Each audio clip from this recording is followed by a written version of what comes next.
বিট্টু তুমি কি সেজেছো? কচ্ছপ। বিট্টু কচ্ছপ সেজেছে। কচ্ছপ তো খুব আস্তে আস্তে হাঁটছে। আরেকটু এগোক তবে তো হাঁটবে, ঘুরবে। ঠিক আছে, ওইদিকে ঘুরে সামনের দিকে, এইদিকে মুখ করো। আরে ওকে মেন জায়গাটা যেতে দাও তবে তো ঘুরবে। আরে ওকে যেতেই দিল না, ঘুরিয়ে দিল। হ্যাঁ, তোমার কি বলার আছে বলো না। আমি একটা লুপ্তপ্রায় প্রাণী। আমি পরিবেশ থেকে বিলুপ্ত হয়ে যাচ্ছি শুধুমাত্র মানুষের জন্য। মানুষ পরিবেশ খুব প্রচুর পরিমাণে দূষণ করছে বলে আমরা কচ্ছপ আর এই পৃথিবী থেকে বিলুপ্ত হয়ে যাচ্ছি।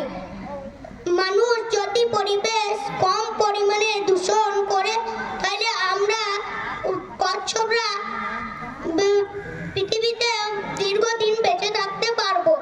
এবং কচ্ছপ যদি আমরা যদি পৃথিবীতে দীর্ঘদিন বেঁচে থাকি তাহলে মানুষরাও বেঁচে থাকবে। শুধু আমিই নয়, অন্য প্রাণীরাও যাতে পৃথিবীতে বেঁচে থাকে তার জন্য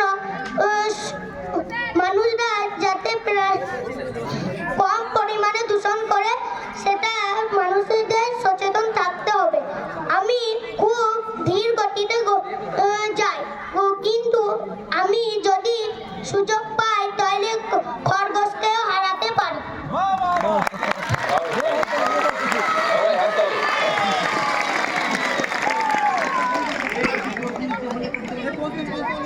কারোর কোনো প্রশ্ন থাকলে করতে পারেন।